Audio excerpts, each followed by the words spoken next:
जय जगन्नाथ बंधुगण आज आम जानिबा 29 एप्रिल 2026 बुधवार दिन द्वादश राशि राशिफल विषय रे। एही दैनिक राशिफल चंद्रंको गोचर गणना को नहीं आधारित एवं चंद्रंको गोचर गणना आम जीवन रे बहुत प्रभाव पकई थाए। तो आसंतु सर्वप्रथमे जानिबा आजिर तिथि और राशि नक्षत्र विषय रे। आज होउची 29 एप्रिल 2026 बुधवार बैशाख शुक्ल पक्ष त्रयोदशी रात्र 7 घंटा 52 मिनिट गते चतुर्दशी। आज हस्ता नक्षत्र रात्र 12 घंटा 17 मिनिट गते चित्रा नक्षत्र। आज कन्या चंद्र अहोरात्र। आजिर सांवत्सरिक श्राद्ध त्रयोदशीर एकधिष्ठ पार्वण। आजिर शुभ बेला प्रातः 5 घंटा 24 मिनिट रु 7 घंटा 8 मिनिट पर्यंत। आजिर सूर्योदय प्रातः 5 घंटा 24 मिनिट। आजिर सूर्यास्त संध्या 6 घंटा 18 मिनिट। आज वृष राशि पुरुष और धनु राशि महिला मानक घात चंद्र एवं कर्कट राशिर घात बार। आज बैगण खाइबा निषिद्ध। तो बंधुगण आसंतु जानिबा आजिर राशिफल विषय रे। ता पूर्वरु आम चैनल को जो माने नुआ करी आछंती तळे थिबा लाल रंगर सब्सक्राइब बटन को दबाई आम चैनल को सब्सक्राइब करंतु और पाखरे थिबा घंटी बटन को दबाई ऑल रे सिलेक्ट करंतु काहेकि ना आमे अपलोड करिथिबा प्रत्येक वीडियो नोटिफिकेशन आपण सर्वप्रथमे पाई परिबे। तो प्रथमे जानिबा मेष राशि विषय रे। आपणक राशि स्थान रु षष्ठ भाव रे चंद्रदेवंको गोचर कारण रु आपण निज बुद्धि बल और कौशल बल रे निज समस्त लक्ष्य को प्राप्त करिवे। शत्रु और विरोधी चाहिले मध्य आपणक किछि क्षति करि परिबे नाही एवं क्यारियर रे उत्तम उन्नतिर जोग रहिछि। नुआ लोकंक सहित देखा साक्षात करिवे एवं नुआ कार्य रे सफलता मिलिब। कार्यस्थलर परिस्थिति रे सुधार हेब एवं सहयोगी परामर्श रु आपण लाभवान हेबे। मातुल घर पक्षरु पूर्ण सहयोग बा मार्गदर्शन प्राप्ति हेब। माता पितांक सेवा करिबार अवसर मिलिब। किंतु जीवन साथींक सहित निज व्यवहार विषय ध्यान रखंतु। पारिवारिक वाद विवादरू आपण दूरे रुहंतु। प्रेम जीवन रे बाणीर कठोरता कारणरू संबंध रे फाट सृष्टि होई पारे। व्यावसायिक ऋण बा निवेश पई जदि प्रयासरत अछंती ताहले कोनोसी परिचित व्यक्तिंक परामर्शरू अधिक लाभर संभावना रहिछि। स्वास्थ्य अवस्था उत्तम अनुकूल रहिब किंतु पितांक स्वास्थ्य अवस्थार विशेष ध्यान रखंतु। आज आपण भगवान गणेश को दुब अर्पण करंतु शुभ फल पाइबे। वृष राशि आपणक राशि रु पंचम भाव रे चंद्रदेवंको गोचर छात्र छात्री मानक पई विशेष लाभर स्थिति उत्पन्न करिब। आपण निज बुद्धि बल माध्यम रे भविष्यत संबंधित चिंतारू मुक्ति प्राप्त करिवे। एकाग्र होई निज प्रस्तुति तथा योजना को सुदृढ़ करिबार समय। रोजगार नुआ अवसर प्राप्ति हेब एवं संतान पक्षरु सुखद समाचार पाई प्रसन्नता अनुभव करिवे। किंतु जीवन साथींक सहित निज संबंधर विषय ध्यान रखंतु एवं वाद विवाद और जुक्ति तर्करू दूरे रुहंतु। पितांक स्वास्थ्य अवस्थार विषय ध्यान रखंतु। परिवार सदस्यंक सहित कोनोसी छोट यात्रार जोग रहिछि। आर्थिक लाभ पई सामान्य अधिक संघर्ष करिबाको पड़िब। आय व्ययर संतुलन लागी रहिब। रचनात्मक एवं सृजनात्मक क्षेत्र जड़ित व्यक्तिंक पई आर्थिक लाभर स्थिति उत्पन्न हेब। किंतु जीवन साथींक स्वास्थ्य अवस्थार विषय ध्यान रखंतु। आज आपण ओं गं गणपते नमः मंत्र जप करंतु शुभ फल पाइबे। मिथुन राशि आपणक राशि रु चतुर्थ भाव रे चंद्रदेवंको गोचर आपणको किछि मानसिक अशांति प्रदान करिब।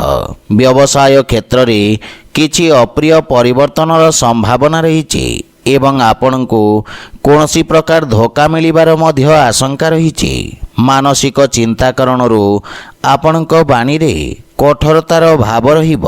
कार्यक्षेत्र रे अधिकारी सहित वाद विवाद होई पारे। विद्यार्थी मानंकु अति आत्मविश्वास कारणरू क्षति हेब। ପାରିବାରିକ ବାତାବରଣରେ କିଛି ସମସ୍ୟାର ସାମ୍ନା କରିବାକୁ ପଡ଼ିପାରେ। ବିଶେଷ ରୂପରେ ମାତାଙ୍କ ସହିତ କିଛି ମତଭେଦର ଆଶଙ୍କା ରହିଛି।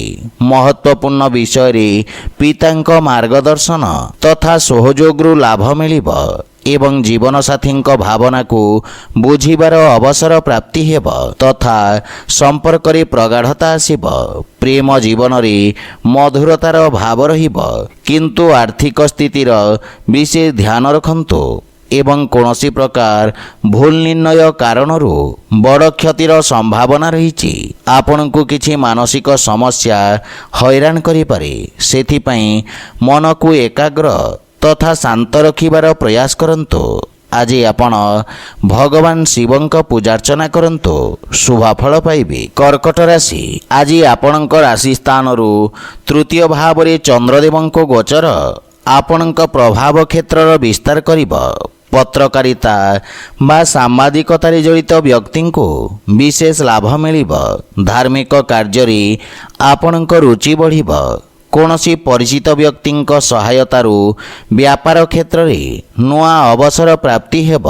ବିଦ୍ୟାର୍ଥୀ ଛାତ୍ରଛାତ୍ରୀମାନଙ୍କୁ ପ୍ରତିଯୋଗୀ ପରୀକ୍ଷାରେ ସଫଳତା ମିଳିବ ଏବଂ ପରିବାରର ସୁଖ ସମୃଦ୍ଧି ପାଇଁ ଆପଣ ବ୍ୟୟ କରିବେ। ବୈବାହିକ ଦାମ୍ପତ୍ୟ ଜୀବନ ସୁଖମୟ ହେବ। ପିତାଙ୍କ ସହିତ ସମ୍ବନ୍ଧରେ ପ୍ରଗାଢ଼ତା ଆସିବ ଏବଂ ସନ୍ତାନ ସମ୍ବନ୍ଧିତ ଚିନ୍ତା ଆପଣଙ୍କୁ ବ୍ୟଥିତ କରିପାରେ। ପରିବାରରୁ ନିଜ ଉପେକ୍ଷାରେ ନିୟନ୍ତ୍ରଣ ରଖନ୍ତୁ। ଆର୍ଥିକ ସ୍ଥିତିରେ ସୁଧାର କରିବାର ପ୍ରୟାସ ସାର୍ଥକ ସିଦ୍ଧ ହେବ ଏବଂ ଦୀର୍ଘକାଳୀନ ନିବେଶ ଲାଭଦାୟକ ସିଦ୍ଧ ହେବ। ଆପଣ ନିଜ ପରିଶ୍ରମ ଏବଂ ପରାକ୍ରମର ପୂର୍ଣ୍ଣ ଲାଭ ପାଇପାରିବେ। ମାନସିକ ଚିନ୍ତା ଆପଣଙ୍କ ସ୍ୱାସ୍ଥ୍ୟ ତଥା ଏକାଗ୍ରତାରେ କ୍ଷତି କରିବ। ଆଜି ଆପଣ ଗୋମାତାଙ୍କୁ ଖାଇବାକୁ ଦିଅନ୍ତୁ, ଶୁଭଫଳ ପାଇବେ। ସିଂହ ରାଶି, ଆପଣଙ୍କ ଦ୍ୱିତୀୟ ଭାବରେ ଚନ୍ଦ୍ରଦେବଙ୍କ ଗୋଚର ଆପଣଙ୍କ ବାଣୀକୁ ପ୍ରଭାବଶାଳୀ କରିବ। ଆପଣଙ୍କ ବ୍ୟକ୍ତିତ୍ୱର ଆକର୍ଷଣ ସହକର୍ମୀଙ୍କୁ ପ୍ରଭାବିତ କରିବ। ଲୋକେ ଆପଣଙ୍କ ପରାମର୍ଶ ଏବଂ ମାର୍ଗଦର୍ଶନରୁ ସହାୟତା ପ୍ରାପ୍ତ କରିବେ। ଆପଣଙ୍କ କାର୍ଯ୍ୟର ସମସ୍ତ ଜାଗାରେ ପ୍ରଶଂସା ହେବ। ଅଧିକାରୀ ବର୍ଗରୁ ଆପଣଙ୍କ କାର୍ଯ୍ୟ ସମ୍ମାନ ପ୍ରାପ୍ତି ହେବ। ଛାତ୍ରଛାତ୍ରୀମାନେ ନିଜକୁ ଉଚିତ ରୂପରେ ବ୍ୟକ୍ତ କରିପାରି ଉନ୍ନତିର ମାର୍ଗ ପ୍ରଶସ୍ତ ହେବ।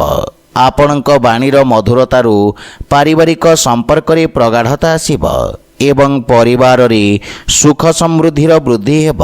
ଜୀବନସାଥୀଙ୍କ ପକ୍ଷରୁ ସମ୍ମାନ ପ୍ରାପ୍ତ କରିବେ ଏବଂ ସନ୍ତାନ ଆପଣଙ୍କ ମାର୍ଗଦର୍ଶନର ଅନୁପାଳନ କରିବେ। ପ୍ରେମ ସମ୍ବନ୍ଧରେ ପୂର୍ବରୁ ଦେଖାଦେଉଥିବା ଦୂରତ୍ୱର ସମାପ୍ତ ହେବ। ଆର୍ଥିକ ସ୍ଥିତି ଉତ୍ତମ ହେବାକୁ ଲାଗିବ ଏବଂ ଆର୍ଥିକ ଲାଭର ନୂଆ ଅବସର ପ୍ରାପ୍ତି ହେବ। ସୁନା, ରୂପା ତଥା ରତ୍ନ ବ୍ୟବସାୟରେ ଜଡ଼ିତ ବ୍ୟକ୍ତିଙ୍କୁ ବିଶେଷ ଲାଭ ପ୍ରାପ୍ତି ହେବ। ସ୍ୱାସ୍ଥ୍ୟାବସ୍ଥା ଉତ୍ତମ ଅନୁକୂଳ ରହିଛି। ଆଜି ଆପଣ ଅସହାୟ ବ୍ୟକ୍ତିଙ୍କୁ ସାହାଯ୍ୟ କରନ୍ତୁ, ଶୁଭଫଳ ପାଇବେ। କନ୍ୟା ରାଶି, ଆପଣଙ୍କ ରାଶି ସ୍ଥାନରେ ଗୋଚର କରୁଥିବା ଚନ୍ଦ୍ରଦେବ ଆପଣଙ୍କୁ କୌଣସି ବଡ଼ ଉପଲବ୍ଧି ପ୍ରାପ୍ତ କରିବାରେ ସହାୟକ ହେବେ। ରୋଜଗାର ତଥା ବ୍ୟାପାର ସମ୍ବନ୍ଧିତ ପ୍ରସ୍ତୁତିକରଣ ଆପଣଙ୍କୁ ସଫଳତା ପ୍ରଦାନ କରିବ। ବ୍ୟବସାୟର ସ୍ଥିତି ଉତ୍ତମ ହେବାକୁ ଲାଗିବ। ଆପଣଙ୍କ ବ୍ୟକ୍ତିତ୍ୱରେ ଆକର୍ଷଣ ବା ଚମକ ଆସିବ। ରୋଜଗାର କ୍ଷେତ୍ରରେ ପଦୋନ୍ନତି ତଥା ପ୍ରଭାବ କ୍ଷେତ୍ରରେ ବୃଦ୍ଧି ହେବ। ସାମାଜିକ ପ୍ରତିଷ୍ଠାରେ ବୃଦ୍ଧି ଘଟିବ। ସନ୍ତାନ ପକ୍ଷରୁ କୌଣସି ସମାଚାର ଆପଣଙ୍କ ଚିନ୍ତାକୁ କମ୍ କରିବ। ପିତାଙ୍କ ସହଯୋଗରୁ ଆପଣଙ୍କ ଅଟକିଥିବା କାର୍ଯ୍ୟରେ ପ୍ରଗତି ହେବ। ପରିବାରର ବରିଷ୍ଠ ସଦସ୍ୟଙ୍କ ସ୍ୱାସ୍ଥ୍ୟାବସ୍ଥାର ବିଷୟ ଧ୍ୟାନ ରଖନ୍ତୁ ଏବଂ ମାତାପିତାଙ୍କ ସେବା କରନ୍ତୁ। ପରିବାରରେ ଅନାବଶ୍ୟକ ଖର୍ଚ୍ଚରେ ନିୟନ୍ତ୍ରଣ ଲାଗି ରହିବ। ଆର୍ଥିକ ରୂପରେ କୌଣସି ରିସ୍କ ନିଅନ୍ତୁ ନାହିଁ ଏବଂ ଯଦି କୌଣସି ନିବେଶ କରିବାକୁ ଚାହୁଁଛନ୍ତି ପିତାଙ୍କ ପରାମର୍ଶରେ କରନ୍ତୁ, ସଫଳତା ମିଳିବ। ନୂଆ ବ୍ୟବସାୟିକ ଅନୁବନ୍ଧ ଲାଭପ୍ରଦ ହେବ, କିନ୍ତୁ ସ୍ୱାସ୍ଥ୍ୟ ପ୍ରତି ସଚେତ ରୁହନ୍ତୁ ଏବଂ ସ୍ୱାସ୍ଥ୍ୟ ନିୟମର ପୂର୍ଣ୍ଣ ପାଳନ କରନ୍ତୁ। ଆଜି ଆପଣ ଅସହାୟ ଗରିବ ବ୍ୟକ୍ତିଙ୍କ ସାହାଯ୍ୟ କରନ୍ତୁ, ଶୁଭଫଳ ପାଇବେ। ତୁଳା ରାଶି, ଆପଣଙ୍କ ରାଶି ସ୍ଥାନରୁ ଦ୍ୱାଦଶ ଭାବରେ ଚନ୍ଦ୍ରଦେବଙ୍କ ଗୋଚର ନିଜ ଯୋଗ୍ୟତାକୁ ପରଖିବାର ଅବସର ପ୍ରଦାନ କରିବ। ରୋଜଗାରର ନୂଆ ପରିସ୍ଥିତି ଅନୁସାରେ ନିଜ କାର୍ଯ୍ୟଶୈଳୀରେ ପରିବର୍ତ୍ତନ କରିବେ। ଅନୈତିକ ଗତିବିଧିରେ ପ୍ରାପ୍ତ ଧନ ଆପଣଙ୍କ ସାମାଜିକ ପ୍ରତିଷ୍ଠାର କ୍ଷତି କରିବ।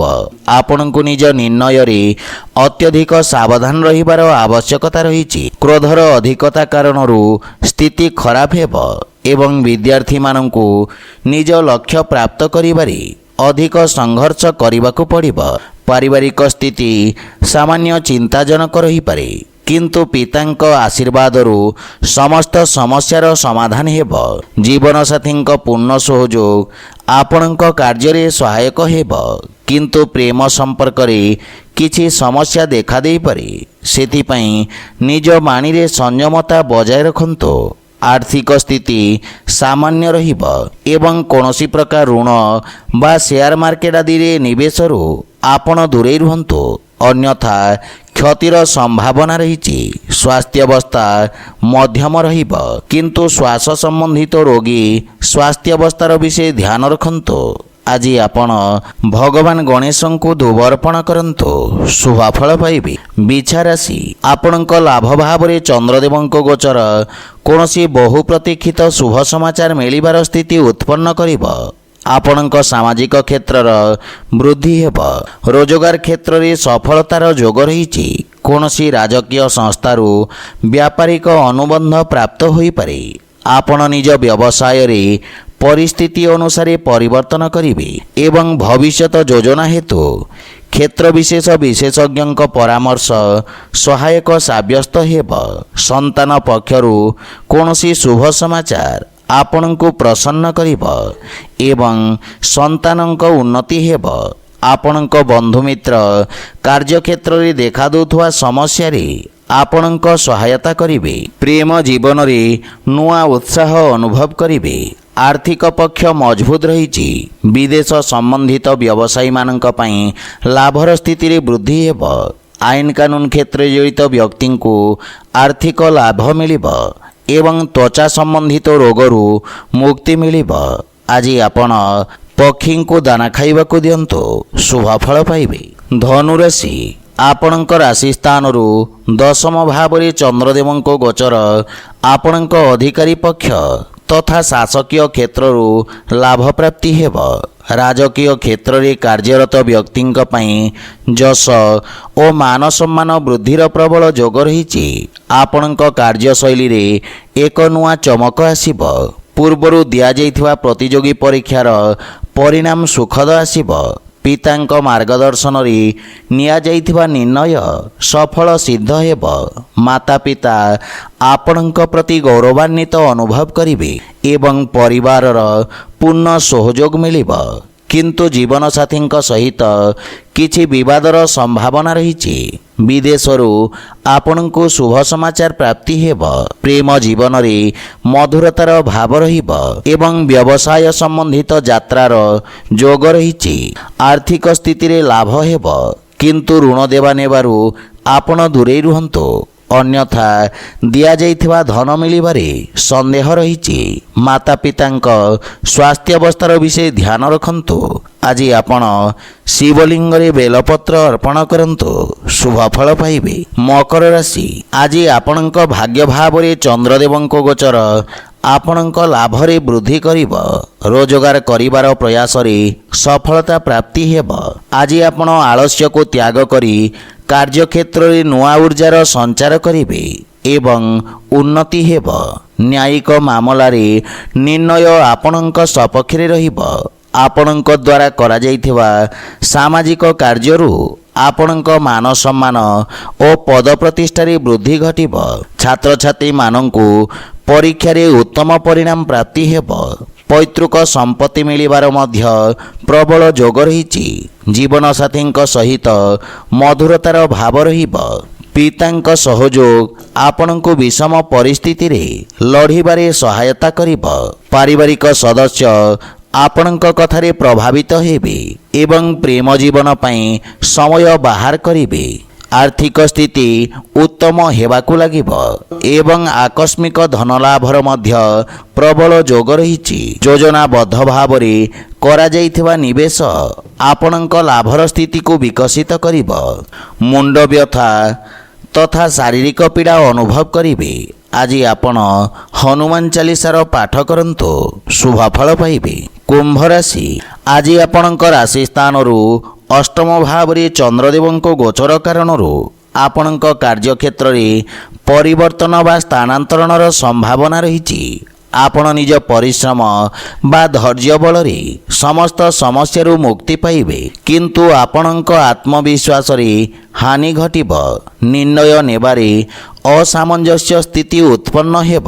କୌଣସି ମିଥ୍ୟା ଆରୋପର ମଧ୍ୟ ସାମ୍ନା କରିବାକୁ ପଡ଼ିପାରେ, ସେଥିପାଇଁ ବିଶେଷ ସାବଧାନ ରୁହନ୍ତୁ। ପାରିବାରିକ ଜୀବନ ସଂଘର୍ଷପୂର୍ଣ୍ଣ ରହିବ ଏବଂ କୌଣସି ମହତ୍ତ୍ୱପୂର୍ଣ୍ଣ ବସ୍ତୁ ଚୋରି ହେବା ବା ହଜିଯିବାର ସମ୍ଭାବନା ରହିଛି। ମାତାଙ୍କ ସହିତ ସମ୍ପର୍କର ବିଷୟ ଧ୍ୟାନ ରଖନ୍ତୁ। ଜୀବନସାଥୀଙ୍କ ସହଯୋଗ ମିଳିବ ଏବଂ ପରସ୍ପର ମଧ୍ୟରେ ଉତ୍ତମ ବୁଝାମଣା ରହିବ। ଆର୍ଥିକ କ୍ଷତିର ମଧ୍ୟ ସମ୍ଭାବନା ରହିଛି। କୌଣସି ପ୍ରକାର ନିବେଶ କ୍ଷତିଦାୟକ ସିଦ୍ଧ ହେବ, ସେଥିପାଇଁ ସ୍ୱାସ୍ଥ୍ୟ ପ୍ରତି ବିଶେଷ ଧ୍ୟାନ ରଖନ୍ତୁ। ବିଷ ଏବଂ ଶତ୍ରୁଠାରୁ ବିଶେଷ ସାବଧାନ ରୁହନ୍ତୁ। ଆଜି ଆପଣ ବଜରଙ୍ଗ ବାଣ ପାଠ କରନ୍ତୁ, ଶୁଭଫଳ ପାଇବେ। ମୀନ ରାଶି, ଆପଣଙ୍କ ରାଶି ସ୍ଥାନରୁ ସପ୍ତମ ଭାବରେ ଚନ୍ଦ୍ରଦେବଙ୍କ ଗୋଚର ଆପଣଙ୍କ ପାଇଁ ସମସ୍ତ ସମସ୍ୟାକୁ ସାମ୍ନା କରିବାରେ ସହାୟତା କରିବ। ଆପଣଙ୍କୁ ଅଧିକାରୀ ବର୍ଗଙ୍କ ସହଯୋଗ ପ୍ରାପ୍ତି ହେବ। ଆପଣଙ୍କ ନିର୍ଣ୍ଣୟ ଆପଣଙ୍କୁ ଆଶାତୀତ ସଫଳତା ପ୍ରଦାନ କରିବ। ଭାଗିଦାରୀରେ କୌଣସି କାର୍ଯ୍ୟ ପ୍ରାରମ୍ଭ କରିବା ହେତୁ ସମୟ ଉତ୍ତମ ଅନୁକୂଳ ରହିଛି ଏବଂ ବିଦ୍ୟାର୍ଥୀମାନଙ୍କୁ କିଛି ନୂଆ ଶିଖିବାର ଅବସର ମିଳିବ। ଭବିଷ୍ୟତ ପାଇଁ ନୂଆ ସମ୍ଭାବନାର ଦ୍ୱାର ଖୋଲିବ। ଜୀବନସାଥୀଙ୍କ ପରାମର୍ଶ ମହତ୍ତ୍ୱପୂର୍ଣ୍ଣ ସାବ୍ୟସ୍ତ ହେବ ଏବଂ ଆପଣଙ୍କୁ ନିଜ କାର୍ଯ୍ୟରେ ସହାୟତା ମିଳିବ। ପିତାଙ୍କ ମାର୍ଗଦର୍ଶନରୁ ଆପଣ ଲାଭବାନ ହେବେ। ମାତୃଳ ଘର ପକ୍ଷରୁ ସମ୍ପର୍କରେ ଘନିଷ୍ଠତା ଆସିବ। ପ୍ରେମ ସମ୍ବନ୍ଧରେ ମଧୁରତା ଲାଗି ରହିବ ଏବଂ ବନ୍ଧୁମିତ୍ରଙ୍କ ସହିତ ଆନନ୍ଦଦାୟକ ସମୟ ବ୍ୟତୀତ କରିବେ। ବ୍ୟବସାୟିକ ଭାଗିଦାରୀଙ୍କ ଯୋଗୁଁ ଧନଲାଭ ହେବ ଏବଂ ଆର୍ଥିକ ସ୍ଥିତି ସୁଦୃଢ଼ ହେବାକୁ ଲାଗିବ। ପୂର୍ବରୁ ଫସି ରହିଥିବା ଧନ ଆପଣ ଫେରି ପାଇବେ ଏବଂ ଉଦର ସମ୍ବନ୍ଧିତ ରୋଗରୁ ଆରାମ ମିଳିବ। ଆଜି ଆପଣ ଗୋମାତାଙ୍କୁ ଖାଇବାକୁ ଦିଅନ୍ତୁ, ଶୁଭଫଳ ପାଇବେ। ତ ବନ୍ଧୁଗଣ, ଏହା ଥିଲା ଆଜିର ରାଶିଫଳ ବିଷୟରେ। ଯଦି ଭିଡ଼ିଓଟି ଆପଣମାନଙ୍କୁ ଭଲ ଲାଗିଥାଏ, ଲାଇକ୍, ସେୟାର ଓ କମେଣ୍ଟ କରି ଜଣାନ୍ତୁ ଏବଂ ଆମ ଚ୍ୟାନେଲକୁ ସବସ୍କ୍ରାଇବ୍ କରନ୍ତୁ। ଜୟ ଜଗନ୍ନାଥ।